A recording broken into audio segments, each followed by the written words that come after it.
दोस्तों अॼु पाण हिकिड़ो सूरत कोहियारी जो बैत था पढ़ूं।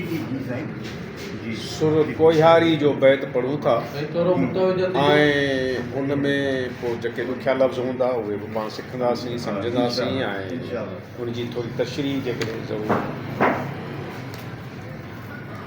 ससुई हाणे कैफ़ियत थोरी कुझु हिन सूरत में आहे उनजो जेको नक्शो जेको लतीफ़ चिटियो आहे सो उहो इन सूरत में आहे त ससुई पंधु करे थी जबलनि जा पहाड़नि जा जेके जबल जा पंधु करे थी ऐं पंधु करण सां हुनखे ॿियूं त खोड़ सारियूं तकलीफ़ूं पर उन जी जेका तकलीफ़ आहे उन जी तकलीफ़ जेका एतिरी सख़्तु आहे जो जेका लतीफ़ पंहिंजो हिन में इज़हार थो करे बैत में त उन जी तकलीफ़ एॾी सख़्तु आहे जो जबल थधो आहे।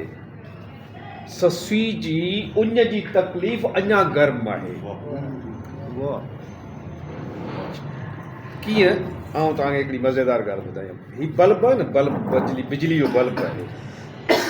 बिजली जो बल्ब जेसीं ताईं हुनजी जेका गर्माश आहे जेका बिजली जी पोइ जेतिरे वोल्टेज जी हूंदी आहे उहा हले थी पर जॾहिं थोरो वोल्टेज वधे थो त पोइ बल्ब टुटी पवंदो आहे। इन सूरत में जो जेका बिजली जेका माना गर्माश आहे उहा वधी वेंदी आहे ऐं बल्ब में उहा कुवत कान हूंदी आहे बल्ब टुटी पवंदो आहे। हीउ उन कैफ़ियत में खणी आयो आहे त पसी उञ उसाट डूंगर में ॾार पियो माना त ससुई जी उञ जेका आहे अञा वधीक तेज़ आहे ऐं जबल उन खां थधो आहे जंहिंजे करे जबल फाटी पियो आहे। पसी उञ उसाट डूंगर में ॾार पियो ससुई संदे सूर जी लकनि मथे लाट।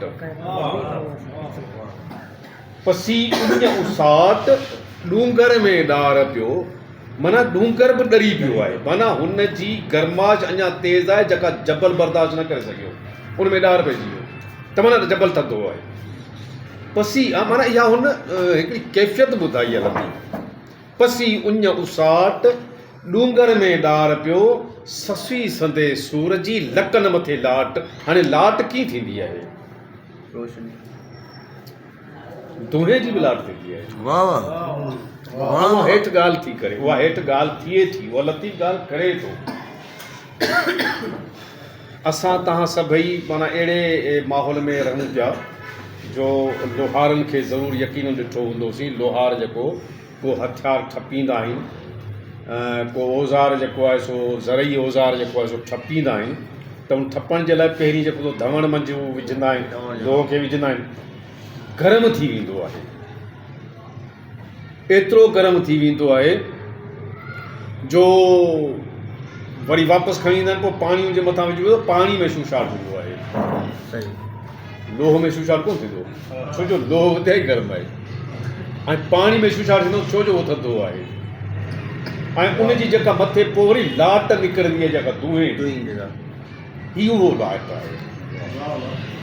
ससुई संदे सूर जी लकनि मथे लाट। हेठो आख़िर में ॿुधाए थो त छप्पर में छूछाट इहा शूशाट आहे। छप्पर में छूछाट ॾिठम ॾुखो यन जा माना ॾुखो यन जा छप्पर में छूछाट अची थिया माना छप्पर थधो थियो न छो जो पाणी थधो आहे उनजे करे जेको आहे सो उन में शूशाट थींदो आहे त छप्पर ख़ुदि शूशाट कयो ॾार पइजी आहे हुनखे ऐं उहो थधो ऐं हुन जीअं ई पेर पंहिंजा रखिया त जबल ॾरी बि पियो ऐं हुन में छूछाट बि अची थिया ऐं लाटो थियो। वरी दोबारा पढ़ूं था पाण खे पोइ पाण खे सम्झ में वेंदी ठीकु आहे।